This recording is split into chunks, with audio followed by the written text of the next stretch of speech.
మీ పర్సులో ఈ వస్తువులను ఉంచుకుంటే ఆర్థిక సమస్యలు పెరుగుతాయట. కొంతమంది తమ పర్సుల్లో కరెన్సీతో పాటు వివిధ రకాల వస్తువులను ఉంచుకుంటారు. అయితే కొన్ని వస్తువులు ఉంచుకోవడం వాస్తుపరంగా మంచిది కాదు. ఆర్థిక సమస్యలు వస్తాయని వాస్తు నిపుణులు చెబుతున్నారు. అవేంటో తెలుసుకోండి. చేతి నిండా పని, కంటి నిండా నిద్ర, పర్సు నిండుగా డబ్బులు ఉండాలని కోరుకోనిది ఎవరు? డబ్బు ఆదా చేయాలని, ఖర్చులు అదుపులో ఉండాలని కూడా చాలామంది కోరుకుంటారు. ఇందుకోసం దేవుణ్ణి ప్రతిరోజు ప్రార్థించడం, కొన్ని సెంటిమెంట్లను నమ్మడం చేస్తారు.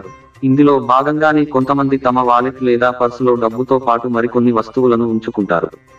డబ్బులు, ఖర్చుల విషయానికి కాకపోయినా కొంతమంది తమ పర్సుల్లో ఫోటోలను, రాగి యంత్రాలను, పాత నాణేలు, దేవుడి చిత్రాలు పెట్టుకోవడం మనం గమనించవచ్చు. అయితే పర్సుల్లో ఇలా ఏది పడితే పెట్టుకోకూడదు. కొన్ని వస్తువులు జీవితంపై ప్రతికూల ప్రభావాన్ని కలిగిస్తాయి అని వాస్తు, జ్యోతిష్య శాస్త్ర నిపుణులు చెబుతున్నారు. పర్సులో నుంచి కొన్ని వస్తువులను తొలగించకపోతే ఖర్చులు పెరగటం, ఆర్థిక ఇబ్బందులు ఎదురవటం, జీవితంలో ఇతర సమస్యలు ఎదుర్కోవాల్సి వస్తుందట. మరి వారి ప్రకారం ఏ వస్తువులను పర్సుల్లో ఉంచుకోకూడదో ఇప్పుడు తెలుసుకోండి. ఈ వస్తువులను పర్సులో ఉంచుకోవద్దు. పూర్వీకుల ఫోటోలు. వాస్తు శాస్త్రం ప్రకారం పర్సులో పూర్వీకుల ఫోటోలు ఉంచుకోవడం శుభపరిణామంగా పరిగణించతగినది కాదు. ఇలా పూర్వీకుల ఫోటోలు ఉంచుకుంటే ఆర్థికపరమైన సమస్యలను ఎదుర్కోవలసి ఉంటుంది. బిల్లు పేపర్లు. పర్సులో ఎలాంటి లోన్, బిల్లు పేపర్లు, వడ్డీ చెల్లించే వస్తువులను ఉంచుకోవద్దు. ఇలా ఉంచుకుంటే చాలా డబ్బు నష్టం వస్తుందని చెబుతున్నారు. చిరిగిన పర్సు. చాలా కాలం పాటు వాడిన పాత పర్సును, చిరిగిన పర్సును ఉపయోగించవద్దు.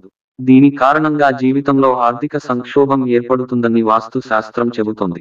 అలాగే చిరిగిపోయిన మీ పర్సులో కరెన్సీ నోట్లను ఉంచుకుంటే తీవ్ర నష్టంతో పాటు ఇంట్లో దరిద్రం రాజ్యమేలుతుందట.